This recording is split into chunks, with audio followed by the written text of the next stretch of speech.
오늘 우리 공동체에 주시는 하나님의 말씀 사도행전 1장 8절입니다. 거룩하신 하나님의 말씀입니다. 오직 성령이 너희에게 임하시면 너희가 권능을 받고 예루살렘과 온 유대와 사마리아와 땅 끝까지 이르러 내 증인이 되리라 하시니라. 아멘. 참 아름다운 계절입니다. 이 아름다운 계절 얼마 안 지나면 곧 지나가겠지만, 우리 마음 속에 하나님을 향한 사랑과 그리고 신앙의 아름다움이 있으면 겨울도 또 아름답겠죠. 또 걸어가는 시간 하나님의 축복으로 이어질 것을 믿습니다. 이런 축복이 여러분 모두에게 이 늦가을 그리고 바로 이어질 대림절 크리스마스의 계절에 넉넉하시기를 주의 이름으로 축복합니다. 금자로 끝나는 세 가지 아주 중요한 단어가 있습니다. 자, 설교 시작하면서 퀴즈부터 드립니다. 한번 머릿속에 떠올려 보세요. 많이들 듣는 얘기죠. 사람이 삶에서 금자로 끝나는 아주 중요한 단어 세 가지가 무엇일까요? 딱 요거 세 가지다 이런 정답이 있는 건 아니겠죠. 제가 한번 말씀드려 볼 테니까 여러분이 머릿속에 생각한 거하고 얼마나 일치하는지 한번 보세요. 첫 번째는 소금입니다. 소금은 인류의 역사에서 사람의 생존에 필수적인 것이지요. 소금은 옛날에는 돈으로도 쓰였고요. 그리고 소금에서 월급, 셀러리 이 단어가 소금에서 이게 어원이 유래가 됐죠. 오스트리아에 가면 잘츠부르크라는 아주 아름다운 도시가 있죠. 근데 독일 말에서 잘츠 이게 영어로 salt 소금이란 뜻이고요. 부르크 하면은 이게 성 또는 성체, 도시 이런 거로 의미하기도 합니다. 잘츠부르크 하면은 소금의 성, 소금의 도시죠. 근데 그 잘츠부르크가 옛날 중세 때 신성 로마 제국 그때 남쪽과 북쪽을 잇는 교통로에서 이 소금을 교역하는 아주 중요한 그런 도시였습니다. 소금은 생명의 기초고 오늘날은 워낙 소금을 만들어내는 게 발달도 하고 또 많아졌기 때문에 옛날하고는 다르지만 소금 참 중요하죠. 두 번째 금자로 끝나는 단어는 황금입니다. 그렇죠. 사람이 살면서 재물 꼭 필요하죠. 사람은 숨 쉬는데도 코스트, 비용이 들어갑니다.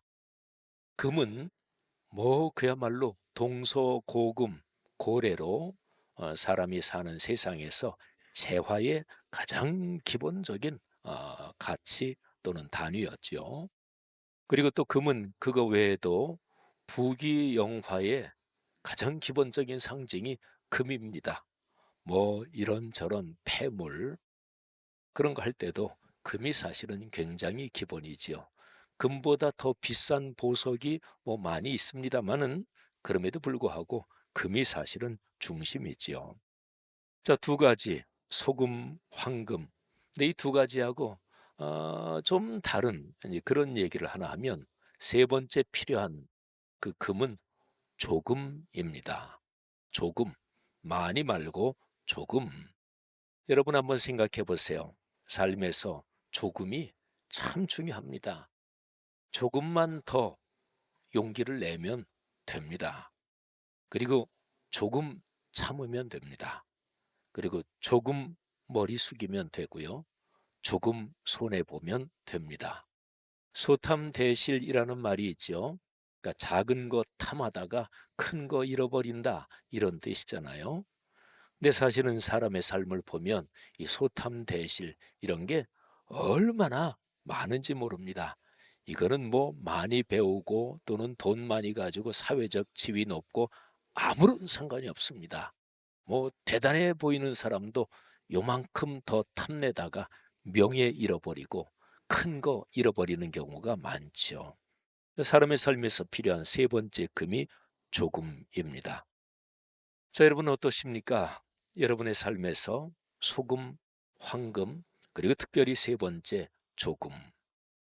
자, 제가 세 가지를 말씀드렸는데, 근데 거기에다가 한 가지 더, 이게 이 세 가지를 다 끌어안도록 중요한 게 있습니다. 그것도 역시 금자로 끝납니다. 그는 바로 지금입니다. 여러분 생각해 보세요. 나 옛날에 대단히 좋았다. 뭐 좋으면 뭐 하나요? 제 아무리 좋아도 과거는 지나간 거잖아요. 또 내가 미래 이런 계획을 갖고 있다. 또 내가 지금 있는 뭐 이런저런 거 해서 미래가 이렇게 대단할 거다.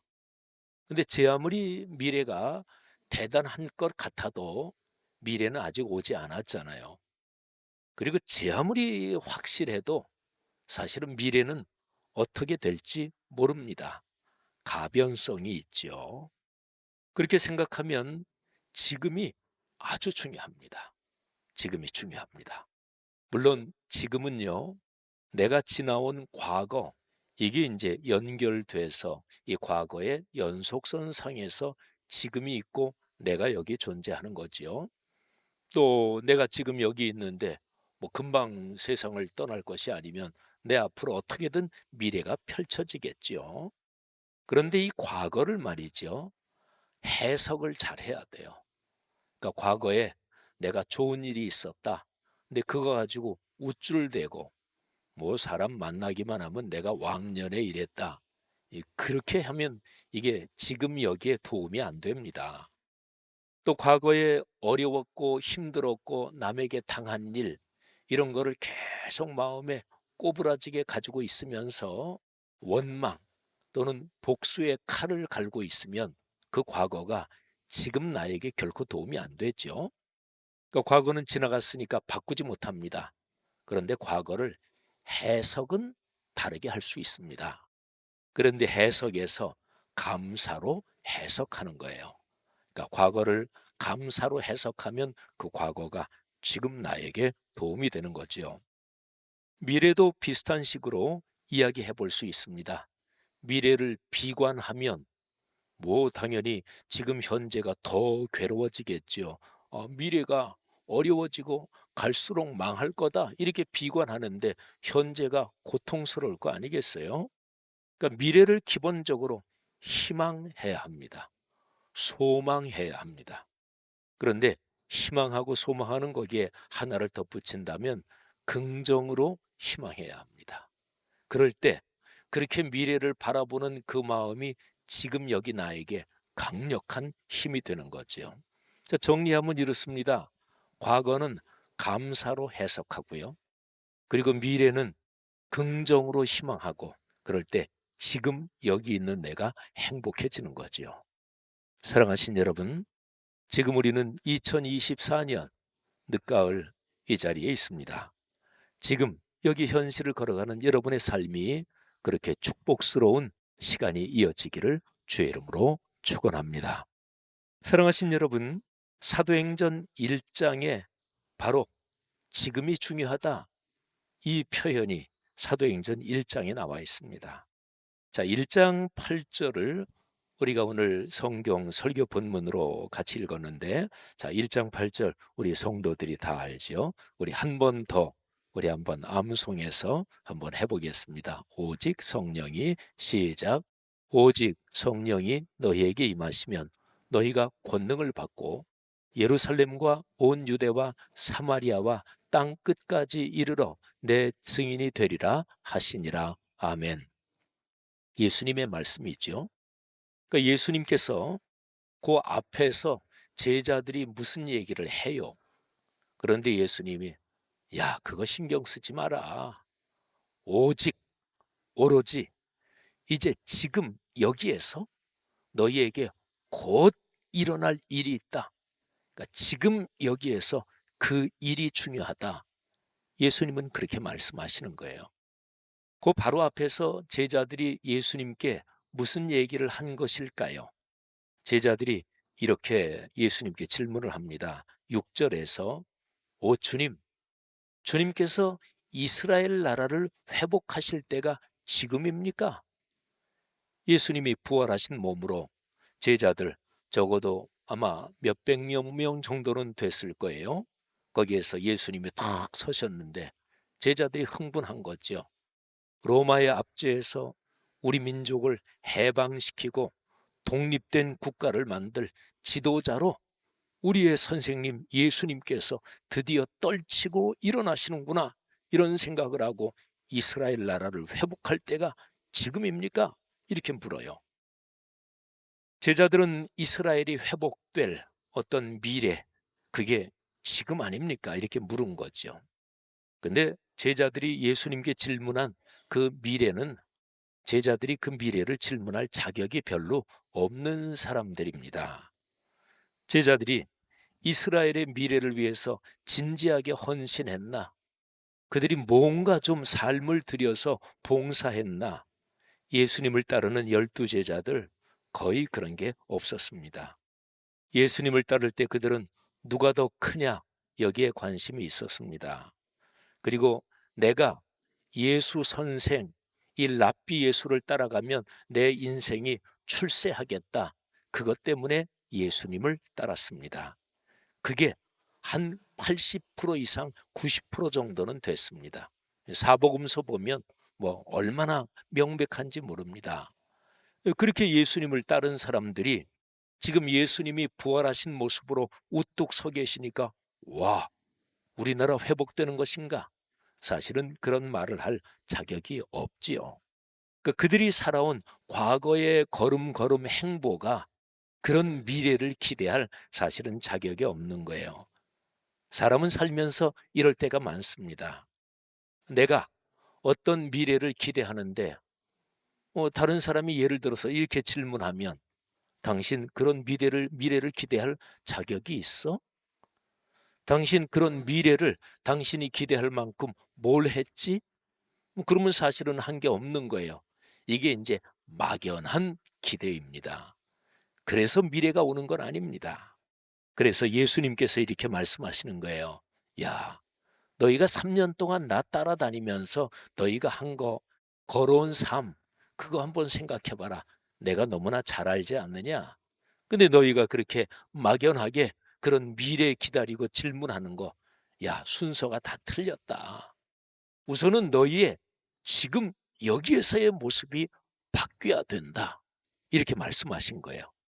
그러면서 예수님이 저 유명한 말씀을 하시는 거지요. 성령이 오신다. 그러면 너희가 권능을 받는다. 그리고 땅 끝까지 가서 내 증인이 된다. 여러분, 여기에서 권능이라는 헬라어 원어는 디나미스입니다. 여기에서 다이너마이트라는 단어가 여기에서 나왔어요. 다이너마이트는 오늘날의 과학 기술의 발전으로 보면 가장 초보적인 어떤 폭약에 해당이 되죠. 그런데 제일 처음에 그거를 발명했을 때 거기에 다이너마이트 이 이름을 붙인 까닭이 무엇일까요? 이게 바로 서양 역사의 모든 언어에서 뿌리가 되는 게 라틴어 헬라어잖아요. 근데 헬라어에서 가장 강력한 능력, 가장 강력한 힘, 에너지, 권능, 이거를 표현하는 말이 디나미스거든요. 그러니까 다이너마이트 그 폭약이 처음 발명됐을 때 얼마나 대단했겠어요.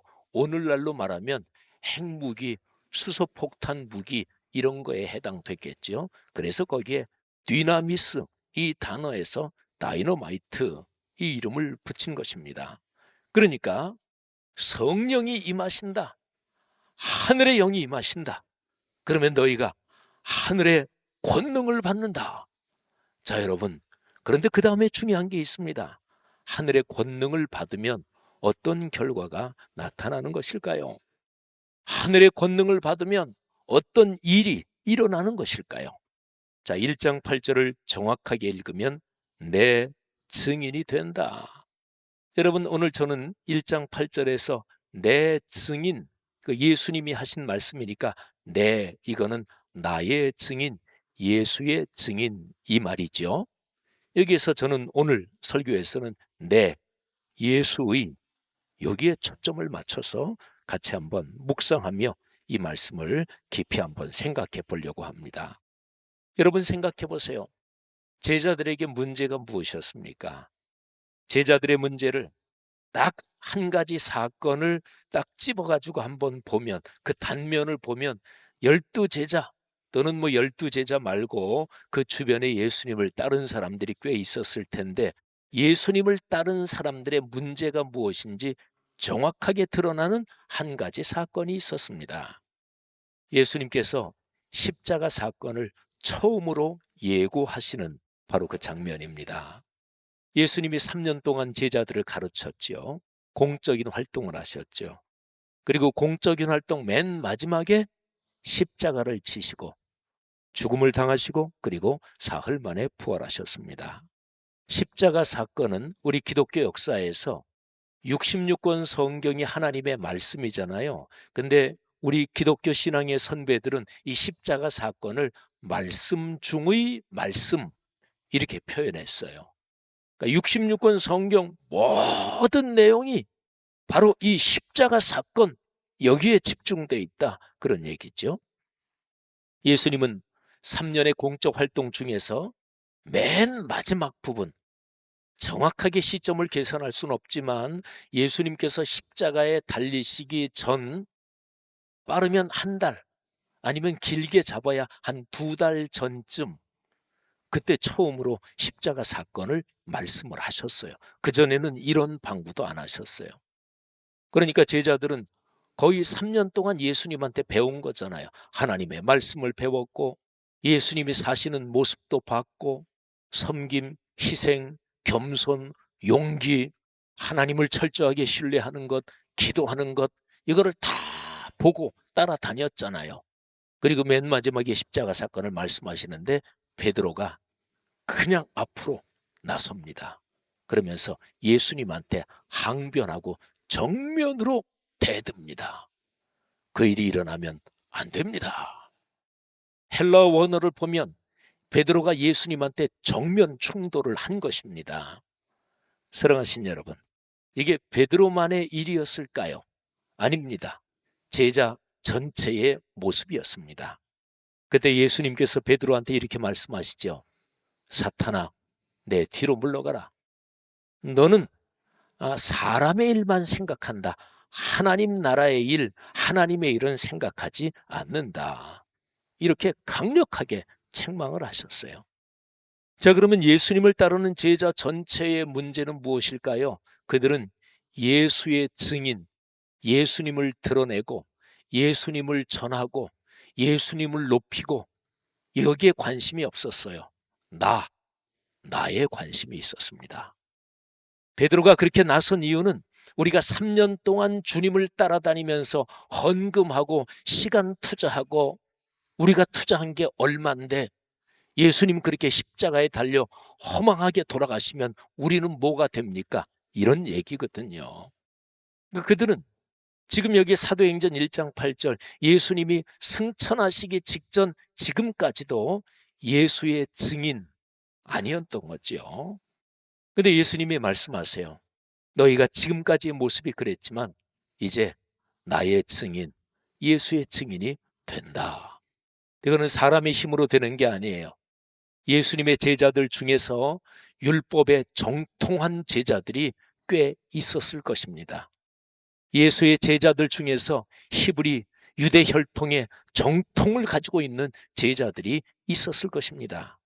그런데 그걸로도 되는 게 아니었어요. 어떻게 예수의 사람, 예수의 제자가 되나? 그거는 성령이 임하셔서, 그래서 그 사람을 성령이 휘어잡고 사로잡아야, 그래야 예수의 사람, 예수의 증인이 된다. 예수님 말씀은 바로 그런 것입니다. 사랑하신 여러분, 예수의 증인, 이거를 좀 더 설명하면 이런 거예요. 한번 여러분이 생각해 보세요. 지금 내 삶에서 가장 중요한 것이 무엇인가? 나는 예수의 증인, 예수의 사람인가? 그런데요, 만일에 예수의 증인, 예수의 사람이 맞다면 내가 가장 사랑하는 것, 예수 그리스도. 내 삶에서 가장 중요한 것은 예수님을 드러내고 예수님을 자랑하고 예수님을 높이는 것. 이러면 그건 예수의 사람이죠. 그런데 만일에 내 삶에서 내가 인정받기를 원한다. 그러면 아직까지 예수의 사람이 아니죠. 내 생각과 판단, 더 나아가서 내 고집을 관철하기를 원한다. 예수의 증인, 예수의 사람이 아니죠. 내 기분, 내 자존심, 이게 가장 중요하지 예수의 사람 아니잖아요. 내 이익과 명예, 이게 중심이면 예수의 사람이 아니잖아요. 내가 교회 생활 또는 일반 생활할 때도 나랑 가까운 사람 누구야? 하나님의 영광보다 성경에서 말씀하는 예수 그리스도의 그 말씀의 명령보다 나랑 가까운 사람 챙기는 거 팔이 안으로 굽지 뭐.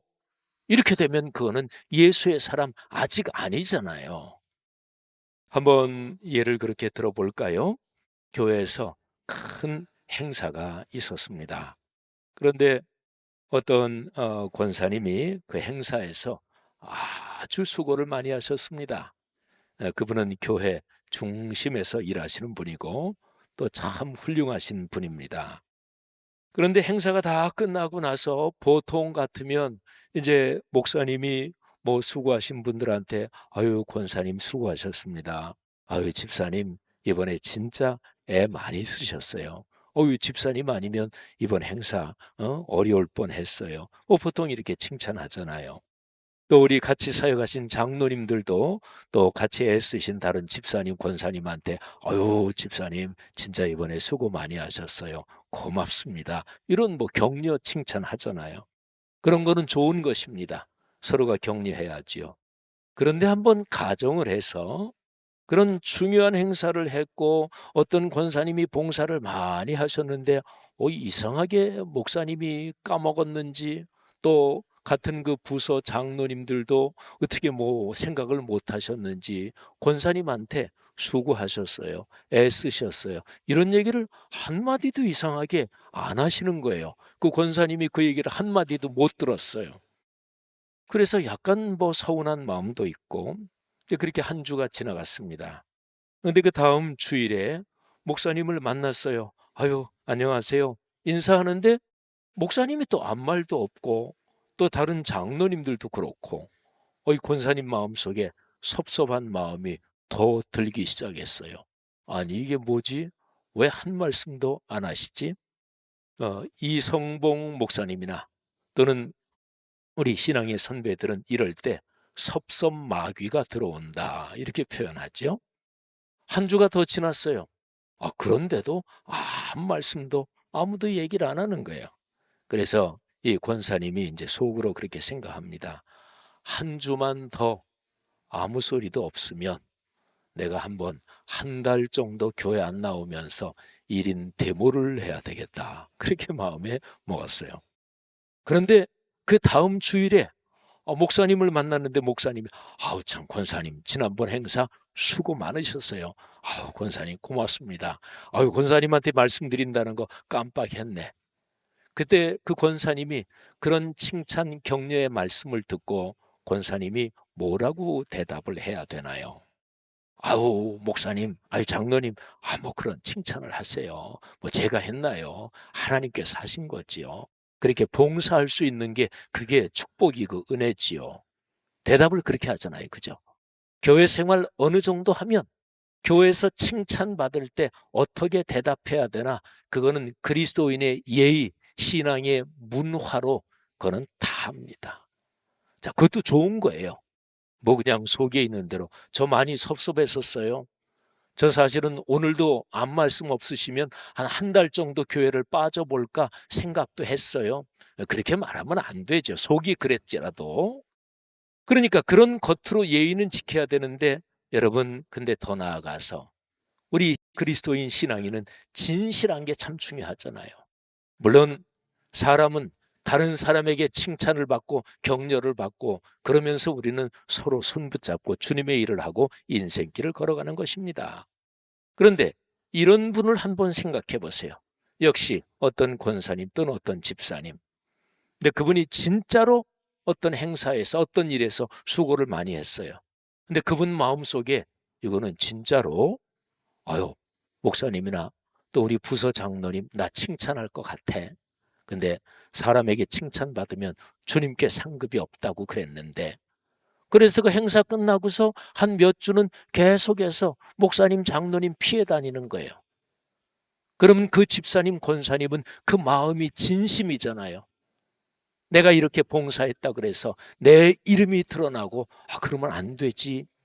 그러면 주님, 예수님께 누가 되는 거지?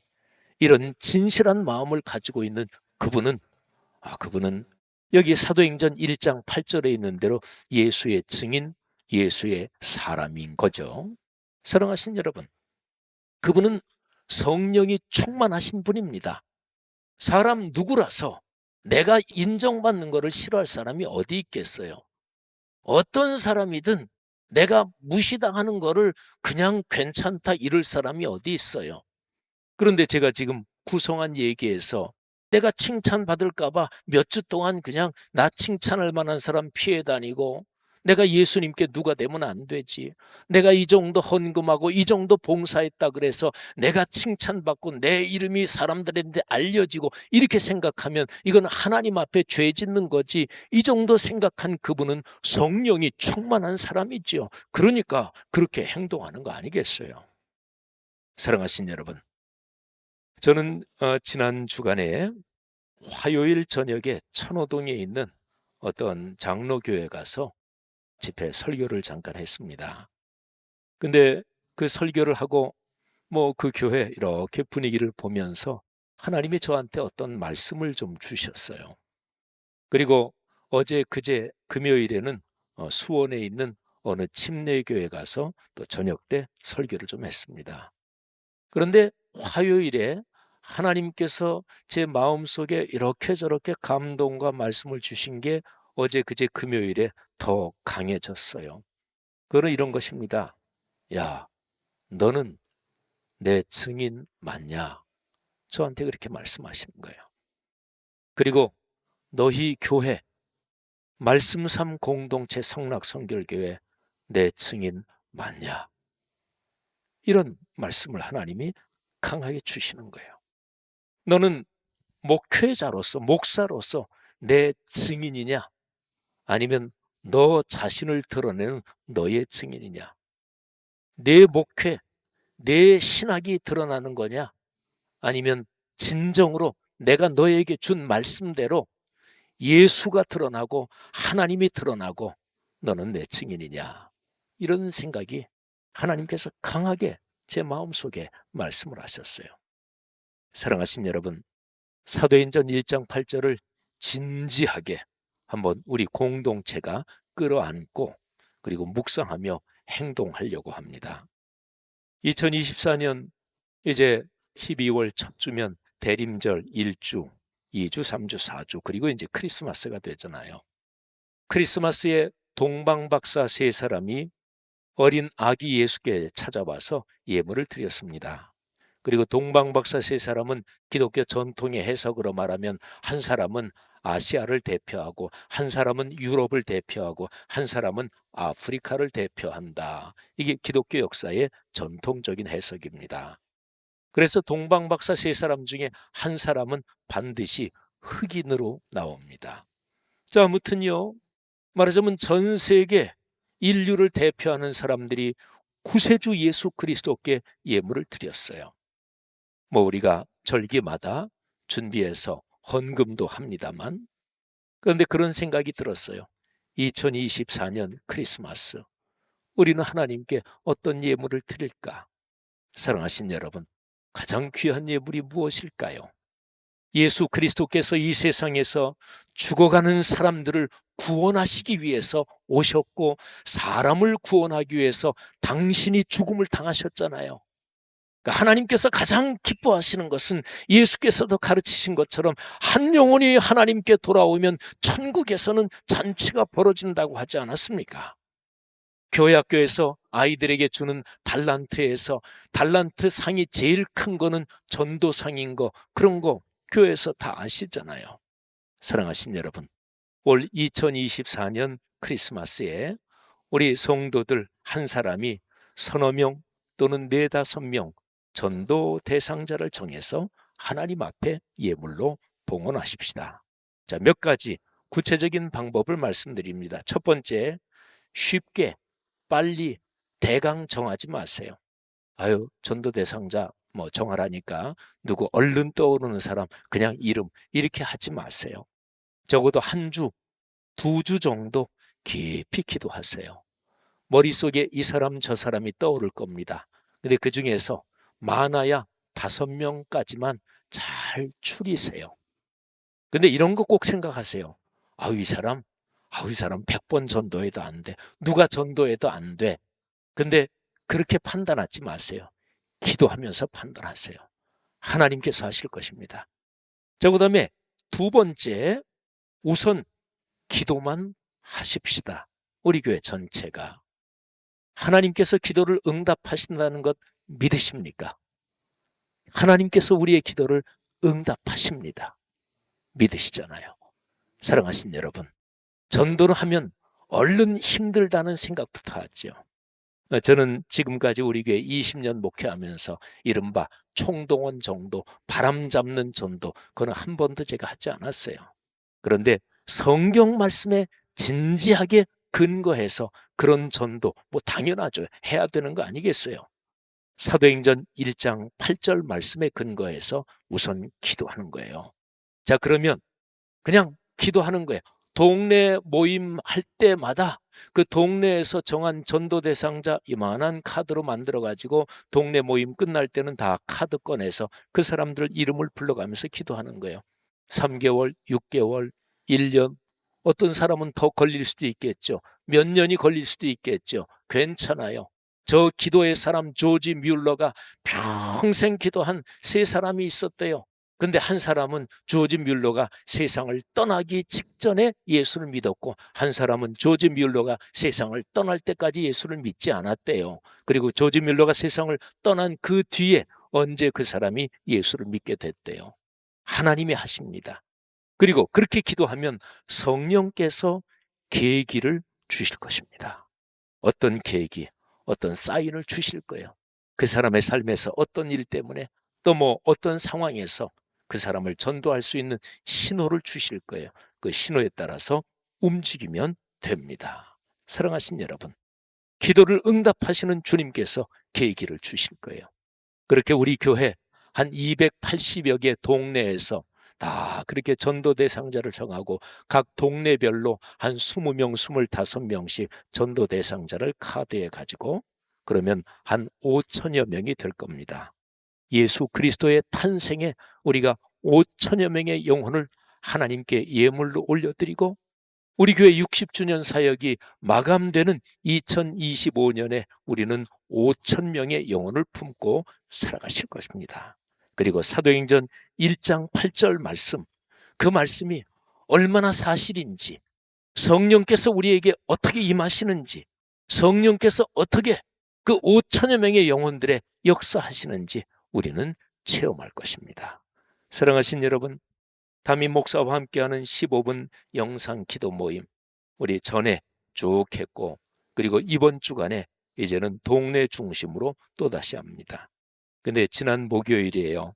영상 기도 모임 다시 이제 동네별로 시작하는데 그런데 3교구 어떤 동네에 순장 맡으신 그 권사님께서 이제 돌아가면서 두 가지씩 기도 제목 나누는데 그 권사님이 금방 이런 얘기를 하세요. 아, 목사님, 기도 제목 나누기 전에 감사한 얘기 하나 해야 되겠어요. 지난번에 이렇게 영상 기도 모임 그때 제가 제 남편 코로나 때 잘 안 나오고 그랬는데 제 남편은 꼭 다시 신앙 회복되고 주일 성수하게 해주세요. 그 기도 제목 냈잖아요. 그런데 같이 기도하고 얼마 안 지나서 제 남편이 다시 주일 예배 같이 참석하게 됐습니다. 감사합니다. 하나님이 응답해 주셨습니다. 할렐루야. 사랑하신 여러분, 하나님께서 우리의 기도 응답하십니다. 믿으시기를 축원합니다. 여러분의 삶에서 사도행전 1장 8절이 이루어지고 1장 8절에 걸린 하나님의 위대한 약속, 여기에 가정의 경제와 그리고 건강과 자녀손 후손이 잘 되는 축복이 걸려 있는 것 믿으시고 하나님의 축복이 넉넉하시기를 주님의 이름으로 축원합니다. 우리 교회 60주년 사역이 끝나는 이 2025년에 하나님께서 역사하시는 손길을 보게 될 것을 믿습니다.